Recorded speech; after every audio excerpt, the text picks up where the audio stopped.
Hey! That's right. I don't even know how to do math. This is $300. I bet that. MSG Gaming and Stuff. MSG Gaming and Stuff. MSG Gaming and Stuff is here on MSG. And this video is a little bit different. I really just kind of wanted to let everybody know why I even do YouTube, if it even is relevant to anyone. But I feel like I need to tell the story. It's deeper than YouTube for me, because when I was just a little kid, like 10 years old, my dad had video cameras. I mean, obviously he had them when I was growing up, but I got to start using one when I was about 10. They the kind that use these little tapes like this that you would take and put in there and record, and if you wanted to record again, you had to re-record over the tapes. So there's really no way to save it unless you bought more tapes, long story short.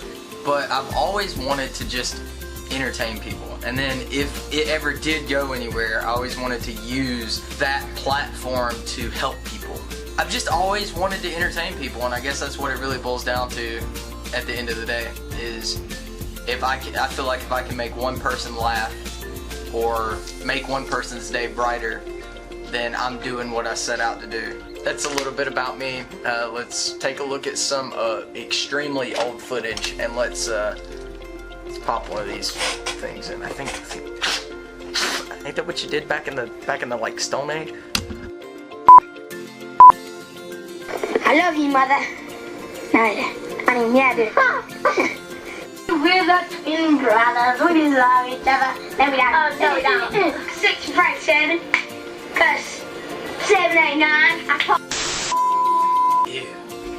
Well, now that cringe is over, I'm sure it'll get cringy again later, don't you worry. MSG Gaming and Stuff, why that name? Why such a long, weird name, right? MSG is my initials. My name is Mark. But it also stood for Mark, Steve, and Gavin. Steve is my father, Gavin is my little brother. And when the channel first really started, we did a lot of skits that featured the 3 of us. The gaming and stuff portion of it comes from, I didn't want my channel to just be gaming clips, like even though I grew up, I was watching like Vanoss and all those different gaming creators, and they're great. I didn't want it to be so niche down that you couldn't come in and find a variety of content, which is going against everything that the YouTube algorithm says to do. They tell you to niche down, then they'll promote you, blah, blah, blah. I was really banking on the variety appealing to people if they did stumble across it, to where they would push that out to their friends and their family members, etc. But let's look at some clips featuring myself, my dad Steve, and Gavin from the early days. God, I don't know what's worse, the home movies or this part. Check it out. On tonight's episode of Addiction. Oh, Mark, how long have you had this addiction? I'm sorry, what? The addiction to fidget spinners. How long have you been addicted? Addiction? Join us as we talk about a very strange addiction tonight, an addiction to grilling, on tonight's episode of Addiction. Meet Steve, 58-year-old male who has a very strange addiction to grilling. When your brother did what he did at the pool. Well, I thought that he was just being crazy there. He shouldn't get that excited over a fidget spinner. So by this point, if you've made it to the over 3-minute mark, thank you for watching this.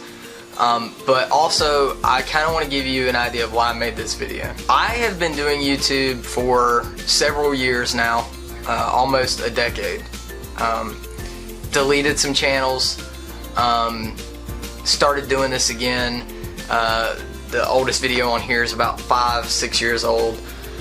And the reason that I keep doing it, even though I only have 186 subscribers, is because those 186 people that are subscribed are like the 186 million that another channel may have, which I know there's not a lot of channels that have that. Mr. Beast has like 100 million. I think he just hit 100 million. I think for me, it's more on a personal level. Like, I love getting comments like these.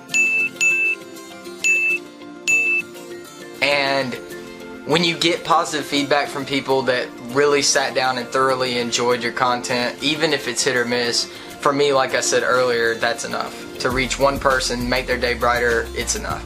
I've battled mental health issues for a while now. The last year has been really rough on me because I've been out of work and I had surgery, and you know, a lot of fears, not knowing if I'm going to recover, be able to use my arm again properly and things like that. So to combat depression, I use comedy. Kind of like this quote right here from Robin Williams. But anyway, guys, if you found any value in this at all, please hit the subscribe button. It's completely free. You can change your mind later. It does help me out a lot. It helps the channel grow. Make sure you hit like, leave a comment down below. Let me know you know a little bit about yourself. I'd love to connect with the people that are on this channel that watch my videos. Also too, I have one final closing piece of advice. No matter how bleak things get, just keep pressing forward and never let go of your dreams. Because when you let go of your dreams, whether you ever succeeded at them or not, that's when you truly fail.